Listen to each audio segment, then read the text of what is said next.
Hey, so a little bit of background about myself. I live in, well, I was living in Guangzhou during the beginning of the pandemic, Guangzhou, China.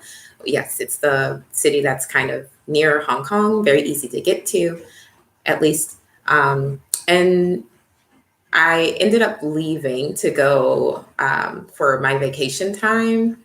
It's not really vacation, but we had a holiday, and then the holiday was extended. So I went to South Korea.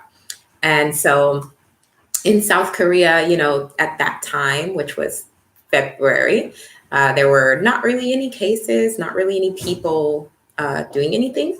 So then I just went and, was going to enjoy my little life. And, obviously a whole bunch of things happened and I wasn't able to go back to China because of, well, there was extended time for me to get things done. Like I needed to change my passport. So unfortunately, you have to wait. Hi, you need to wait like maybe a week or so to get an appointment to change your passport into a new one because I had less than the 6 months left. So I was like, okay, whatever, that's fine. I'm sure that I can just get this done quickly. But then it took like 3-ish weeks to actually get the new passport. And by that time, China had closed their border to foreigners. And so I couldn't go back home. There it is. Long story short. So the point of this video now is that people have been inboxing me from Facebook because we have a Facebook group I'm in a bunch of Facebook groups for people who live in China and they want to know how can they get back. So I am a small business owner. I am not back in China yet, but this is what I've been told and how things have been going so far.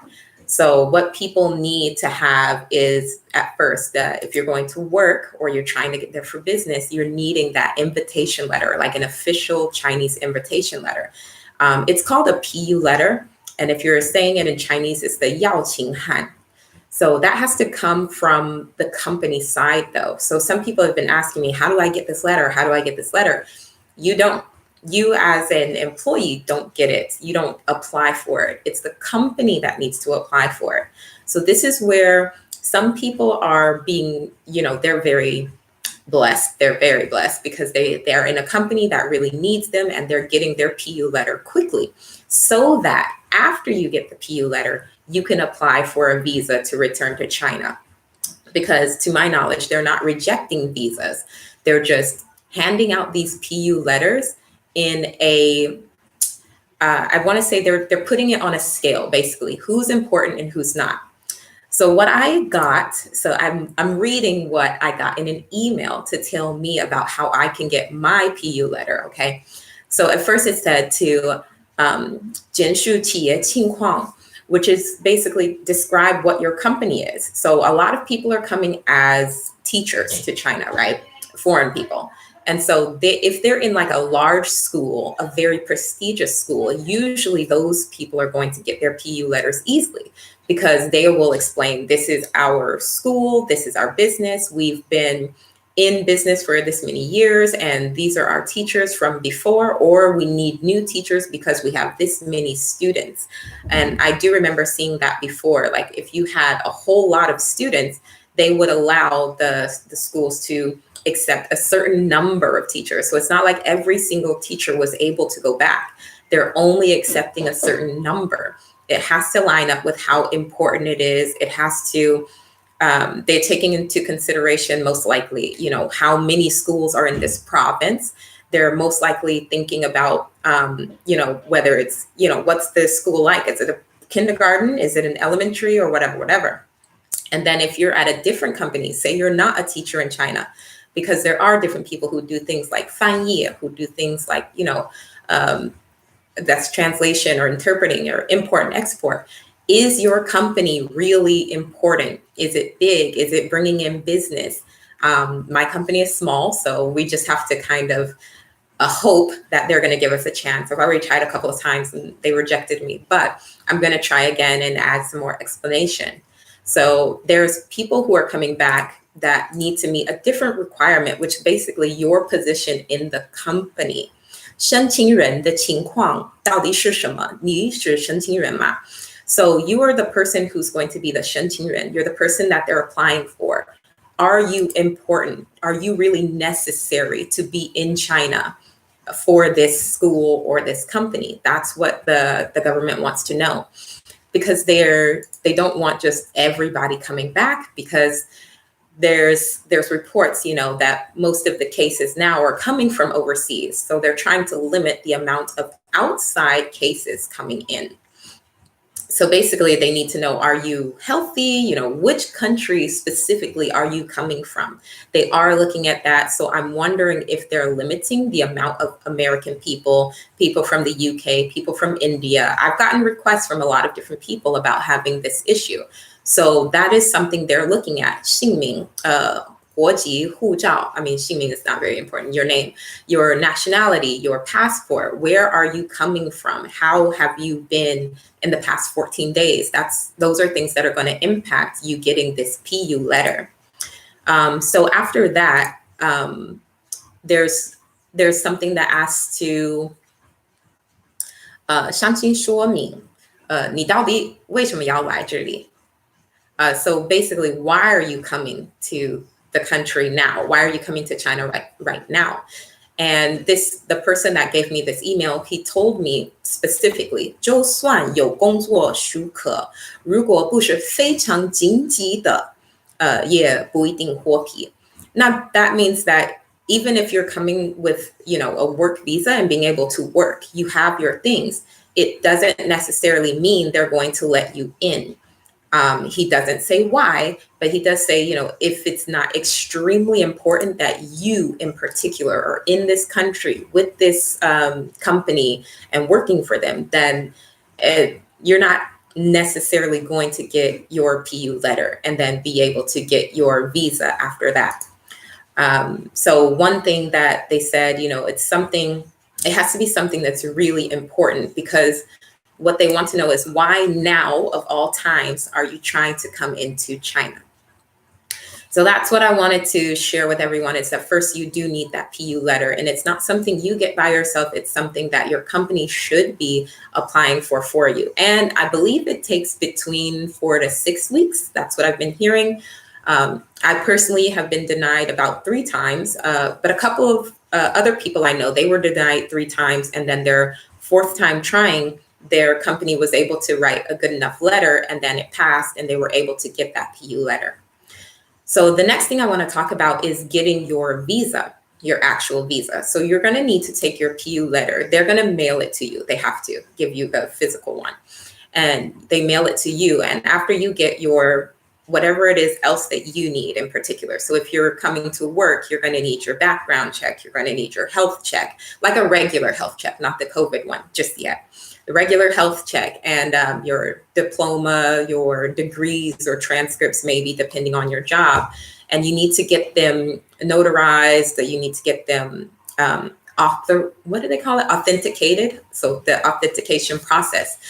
Those are different things that take about a week or 2, depending on where you are. And I do know that some embassies are closed or not exactly processing the China visa right now. So it's going to be up to you. I have heard people were able to go to, say they came from, some other state, because, China, for some reason, I'm not sure about other countries, but for China in particular, I was in Vegas before, and I would have to go to California in order to get my China visa. There's other people who have to go to Chicago. And I know that Chicago, from what I heard from a different friend, is that they are not doing them right now. So other people went to DC to get their visa. So you bring all of your paperwork, and a lot of these places require you to go in person. So people have had to spend their money and their time and effort to get to a different city from where they live, and get these the documents themselves, which usually isn't a problem, but right now during the pandemic, it's kind of like that. So you want to try and figure out your options, unfortunately. But I do think that there are still some companies that are doing this on people's behalf. They help get the documents for you. They help take it, put it into the system, and then hopefully your process will be only about a week or so, and then you'll get your paperwork back. After you get your paperwork back, this is the time that you can start buying your ticket and buy your ticket. And then you also would want to get your COVID tests. And this has been a real problem for people who are in places like the US that are experiencing high numbers of cases, because apparently the tests are a little bit different. The test results that they're getting back from the US might say negative, but when they bring those detailed results to China, the Chinese side has said that this is actually a positive. So that's why they made a brand new rule that you would need to get 2 different tests done. And you need to get them within so many hours of each other. So if you can't do that, you won't be able to get on the plane at all, because they also want you to download your health code application, your app, and then they want to see that you're negative on both of those things and that it passes through that QR code, through that health code. So there have been cases of people who get to the airport and they're standing in line waiting for that code to change to green and give them the green light to get on the plane. Well, it might come and it might not. This is something you might want to consider if you're trying to get back to China right now, because I can't imagine you've already gone through the hassle of the PU letter, and then you had to go and get your documents. You paid your money for those. You paid your money probably to go from one state to a whole nother state. Some people have stayed in hotels, just to make sure that they can get this paperwork done. But by the time you get to the airport, you're waiting in line. The plane is ready for takeoff and you don't have that green light. They're not going to let you on the plane without that green light. They're just not. I'm not sure why, but I see that this seems to be happening more from people coming from the US, whereas, I hope this is okay, but some other people have come to other countries that are open to them, such as Korea. They've decided that going through the 2-week quarantine process here is cheaper, and then they would go from here to China. So they come here, they wait for the 2 weeks in the quarantine, and you do need to pay for that yourself. It's a roughly 2 million Korean won. It's going to be up to that amount. So if you think that it's more economical for you, then you can try that route where you go to another country and you wait there in your quarantine and then you take your test there. Now, Korea originally wasn't on one of those lists where you have to take 2 COVID tests, but now it is. So you do need to take 2 COVID tests within 3 hours of each other. Both of the tests need to come back negative. You do still need to have the QR code, but it seems like so far I have not heard that people from here have not gotten that green light by the time they get to the gate when they're trying to get to China. So that's a route that you can possibly take. Now, also remember that when you do get to China, obviously, if you're on the way, you already know you're going to have to quarantine as well. So you're paying another quarantine to be there for 2 weeks, and it can be they keep saying facility, but usually it looks like everyone's going to a hotel. And the hotels, you can't choose them. Sometimes families are split up. They try to keep babies, obviously with their parents, but there's a certain age range. And then that also seems to depend on the hotel itself, like if they'll let you stay together in the same room or not. Meals tend to be cold, apparently, or maybe just, warm-ish. So don't expect anything crazy. A lot of people are advising that you bring your own snacks and have something to eat and something to do while you're there. Once you get done with all of this, though, you will be able to get into China. I only made this video because a lot of people have asked me about it and they're wondering, how can they get into China? How do they get a job right now to go to China? Because obviously people around the world have been losing their jobs, especially to my surprise and shock kind of in the US. Like so many people lost jobs that it's better for a lot of people now to go to China and work at this time. Like this is already December and they're trying to get in either now or next month. And it is possible. It's just not completely guaranteed. So don't give up. If you really want to go, you can just find, whatever school or company that is willing to go through and fight, because sometimes they might have to do their PU letter application more than one time. And that's totally okay. It's not like they see that you've been rejected and then they need you to apply a few weeks later or something. You can immediately reapply as long as you update whatever they tell you to update. So again, the PU letter is something that your school or your company is going to do. Other than that, I hope everyone that needs to get back to China can get back to China. I personally am going to try one more time. Because all my stuff is there, everything. I live there. That's why it's been a little bit difficult. And a lot of friends were like, "Why don't you just come back to America?" And I was like, "Because I have nothing. Like, you don't understand. All of my belongings are in the place where I lived." So, anywho, yeah, this is something that I hope that is helpful for you if you're trying to get back. If you're not sure, if you don't have any community, I do recommend that you find some Facebook groups of being in China. There's so many, and then there's some like city specific groups. So it's really going to be beneficial for you to reach out to your community, especially since this is a time where people really do need each other. And so I'm hoping that you'll be able to do what you can, So if you have any questions, feel free to put them in the comments. This is all that I wanted to say. It doesn't need to be a crazy long video. It's a fairly straightforward process. It just takes time, and it's up to the whim, basically, of whoever's reading your application, whether or not they want to let you in. And then it's up to the whim of who's ever reading your test results, of whether or not they're going to send you a green light before you can you can board through the gate on your plane. Sucks, but hopefully more people will be able to get back in time.